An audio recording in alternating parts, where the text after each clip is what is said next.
There's lots going right with your stroke and still lots to improve on.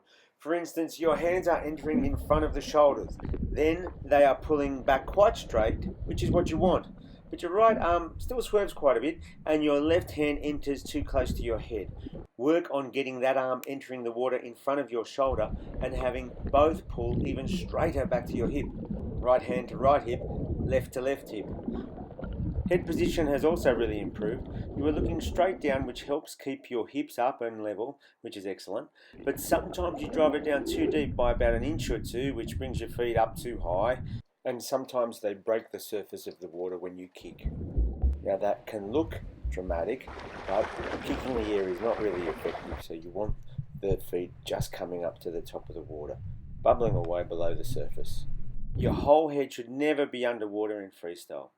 But it's when you breathe that we have the big issues. Take a look at this picture of correct rotation levels. Now, here's yours. You look forwards first and then lift and turn your head. No. Just turn and breathe. Remember, one eye out to breathe is enough. You do not need your whole head out.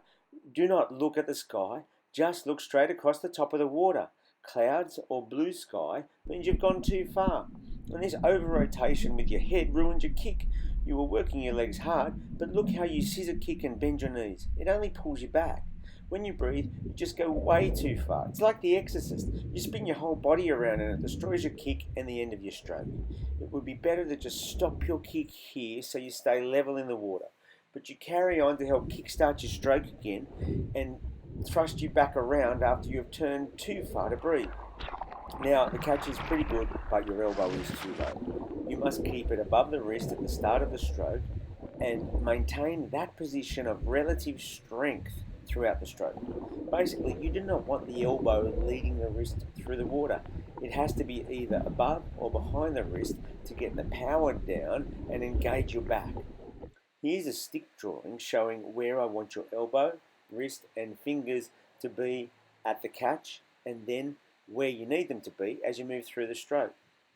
You start them in this position as close to the top of the water as you can.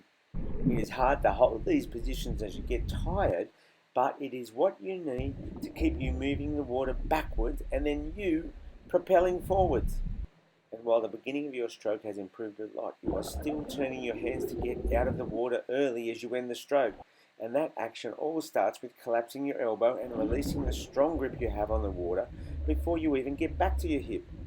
Moving forwards, here's what I want you to chant to yourself, like a mantra, especially when you feel tired in the water.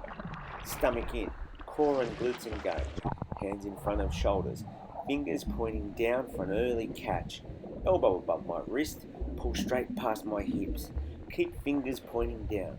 Pull as far as I can, scraping my thigh with my thumb as I leave the water, with the palm facing towards my feet like I was throwing a stone at them. Breathe when the opposite wrist enters the water. One eye out is enough to breathe. Keep my kick even, up and down only. Knees and ankles relaxed. My power is from my glutes and hips, not my knees. Stomach in, core and glutes engaged. Hands in front of shoulders. And so it goes.